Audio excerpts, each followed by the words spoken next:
Bonjour à tous, bienvenue sur Archilon Model Kits. On se retrouve pour un nouvel In The Boîte. Alors je démarre tout de suite en remerciant Eivars infiniment pour ce merveilleux cadeau.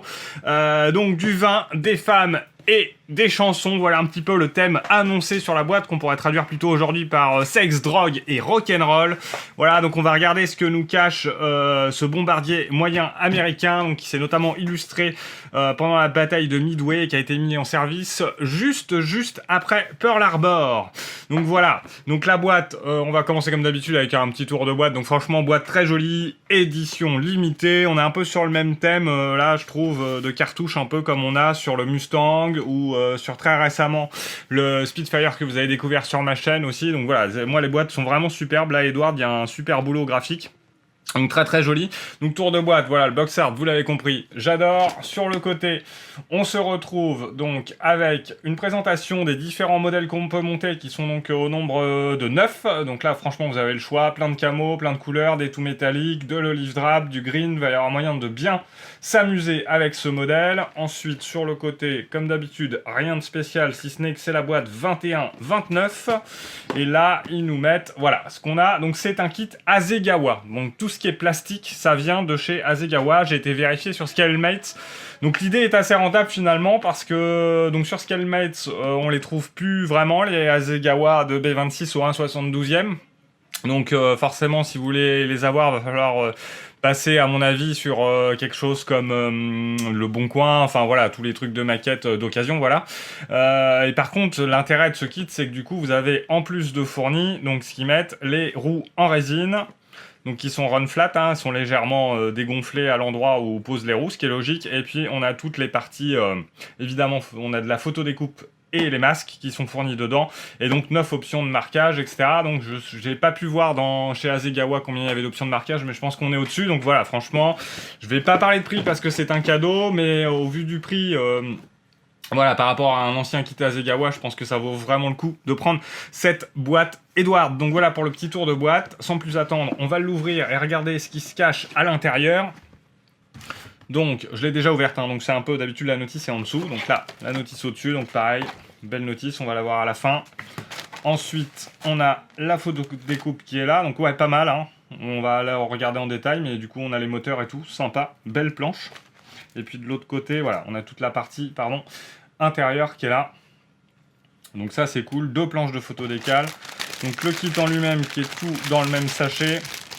Donc voilà, ça des fois Edward je pense qu'il devrait copier un peu d'autres et puis essayer de mettre plus de sachets unitaires. Mais franchement le kit je ne l'ai pas ouvert encore exprès. Je me suis gardé ça pour vous mais je vais regarder un petit peu. Ça a l'air vraiment très propre, surtout pour du 1/72. Ça va être une nouvelle fois un beau bébé.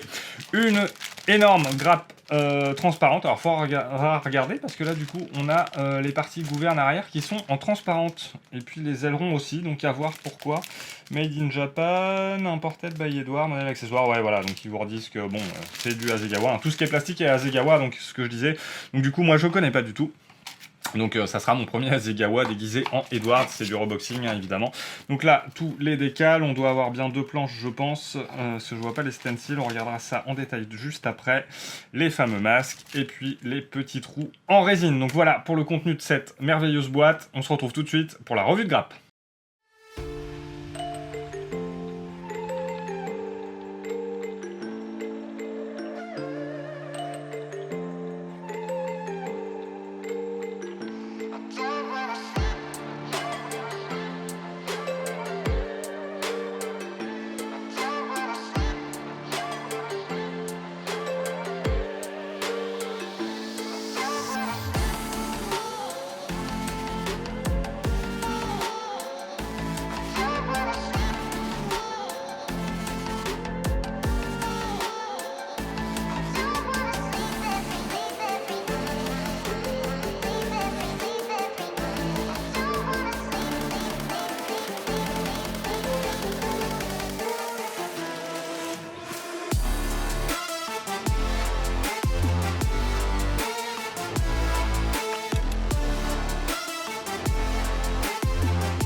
Donc voilà, pour la revue des grappes, donc vous avez vu, c'est un kit hein, qui est propre. Hein.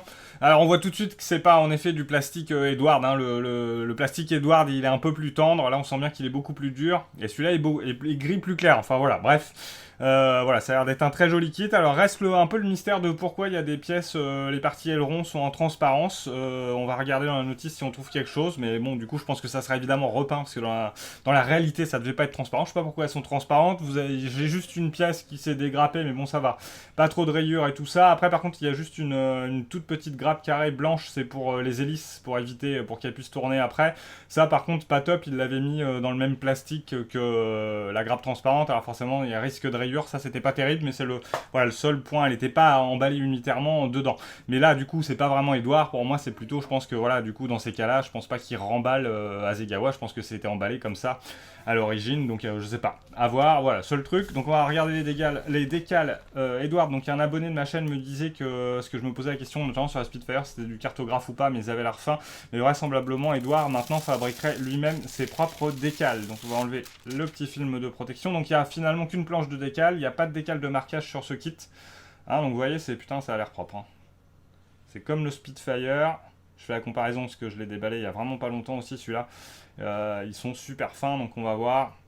Donc, et puis j'adore, hein, là, voilà, les graphismes sont vraiment magnifiques.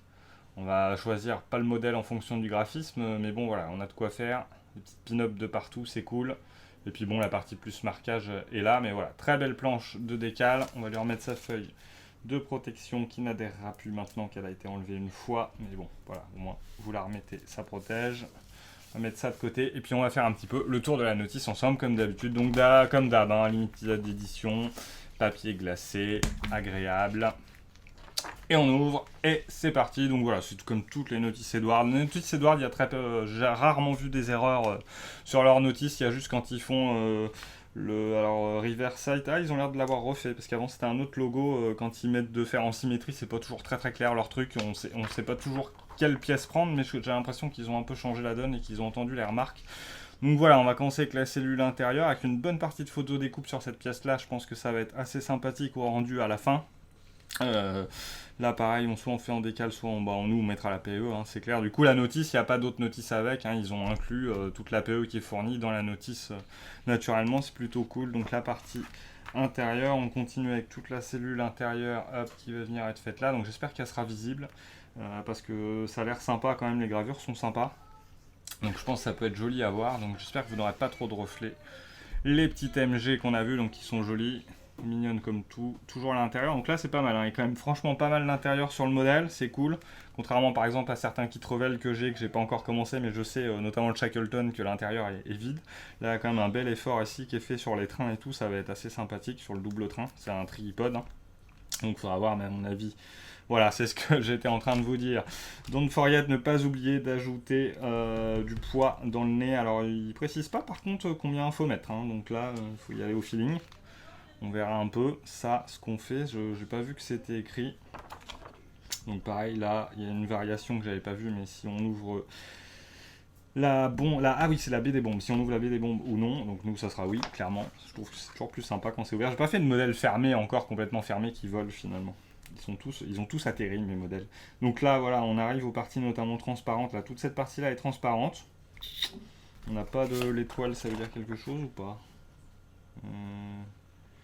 Edward masque et peindre. Bon, à voir. On verra quel masque il y a à faire. Alors il y a peut-être une partie transparente, hein. Je connais pas le modèle énormément, j'ai regardé un petit peu mais pas beaucoup. Après on attaque toute la partie moteur. Vous avez vu, ils ont l'air assez sympas, hein. Franchement les deux pièces sont sympathiques, ça va faire son petit effet. Ça m'a fait penser très fortement au F6F. Voilà, donc on verra là si niveau jonction on est propre ou pas. En général sur ces endroits là on a un peu de mastic à faire. On verra si c'est cool ou pas. Les petites bombinettes, ça c'est toujours sympa à faire. Et puis du coup, ouais, fuselage, et on a deux rampes où on vient insérer nos deux ailes, ça c'est sympa, j'aime bien. Hop, la baie des bombes, avec les racks de bombes. Ouais, c'est cool, ça va faire sympa ça, franchement. Les roues, vous avez vu, étaient pas mal, d'origine. Franchement, je trouve que ça allait. Ça va, mais celles de résine, vous les avez vues de près là, ici. On est encore sur autre chose, hein. Vraiment, au niveau détail, c'est top la résine. Ça va être encore plus joli, mais je trouve que celle initialement prévue et fournie dans le kit était pas déconnante, j'ai vu bien pire. Ça, ouais, la partie du dessus. Et puis après, bah voilà, on va mettre les trappes. Alors les trappes, souvent, c'est un peu la galère. On verra ce que ça donne sur du coup du Hasegawa. Hein, on peut parler d'Hasegawa. Et puis voilà, le modèle qui arrivera à la fin. Tout le plan très clair des masques chez Edward, ça c'est cool, c'est super bien fait. Donc là, ils sont fournis avec et c'est cool parce que je sais pas si vous avez vu, mais il y en a de la verrière quand même. Donc ça va être sympa. Et puis on arrive au modèle proposé. Je vais le relever un peu pour vous éviter les reflets sur cette page-là. Donc très sympa, hein. On est sur voilà, du coup du neutral grey, du green, un mélange de green et d'olive drab. Je sais pas si vous allez bien le voir à la caméra. Je vais peut-être essayer avec celle du haut. S'il veut zoomer. Mais voilà, sur le bord, là on est sur de l'olive green, du green. Et après, là on est sur l'olive drab. J'aime beaucoup ce mélange-là, c'est assez sympathique. On va redézoomer. On va peut-être mieux le voir sur un des autres modèles. Tac. Là aussi, avec le nose art à chaque fois qu'il est là. Là, vous voyez, on le voit bien. Là, ici, voilà, vous avez un mélange d'olive drab et de green. Donc ça va être cool. Et puis, il y a un peu d'alu. Là, il y a le marquage ici en bas qui est sympa à faire. Qu'on fait à la peinture avec masquage. Ça peut être un bel exercice avec en plus sous les ailes et tout, c'est sympa. Quand on fait après du weathering dessus, un peu de chipping, c'est assez sympa du coup si vous les faites en peinture. Parce qu'on voit bien les traces sur le blanc et tout, le noir, c'est cool. C'est une belle variation. Qu'est-ce qu'on a d'autre? Voilà, donc là on arrive plus sur les parties semi-métalliques en dessous, donc ça c'est sympa aussi à voir. Hein. À voir, il y a plein de propositions. Si on occulte, là voilà, j'aime bien aussi le camouflage qui est là, en plein dans le reflet, super. Voilà, camouflage qui est là, green, olive drab, je parle depuis le début de ça, mais voilà, je trouve que ça fait vachement sympa, on va bien se marrer à faire ça. Ça va être cool. Voilà, à peu près le même. Donc moi je vais me renseigner un peu sur la partie histo des modèles en fait avant de les faire. Ça condamnera sûrement mon choix. Et puis là d'accord, super fine silver, là c'est un peu comme le Mustang, full metal, il est très très joli avec des variations de teintes métalliques ici. Voilà, alors par contre c'est vrai que sur les notices à chaque fois on n'a pas trop la variation qui est là, elle est pas nominée quoi, enfin voilà, ils nous mettent juste super fine silver en bas et puis basta quoi, mais là on voit bien que c'est pas le même partout. Alors que sur le Mustang, ils avaient fait une planche vraiment où ils mettaient les différents métaux finalement à utiliser. Et puis le dernier, pareil, un full métal avec beaucoup de travail à faire sur différents panneaux qui peut être sympa. Oui, mais je pense qu'honnêtement, je pense plutôt partir sur un green olive drab. Comme ça, d'esthétisme, genre celui-là, j'aime beaucoup, franchement, avec les bandes blanches et tout. Un B50, Cormeil en Vexin, France, automne 44, celui-là me plaît bien, mais on verra. Le choix n'est pas arrêté pour le moment. Voilà les amis pour cette In The Boîte sur le Wine, Woman and Song B26 bombardier moyen américain. Voilà, c'était un plaisir de découvrir ce kit avec vous. Du coup, prochaine vidéo In The Boîte, ça sera la Supragère. On va changer totalement de registre. La première vraie voiture sur Arquilon modèle kit, donc restez connectés. N'hésitez pas avec les pouces en l'air et les abonnements, c'est la seule façon d'aider et de m'aider. Donc sur ce, je vous souhaite plein de bonnes choses, maquettez bien, portez-vous bien et à la prochaine pour de nouvelles aventures.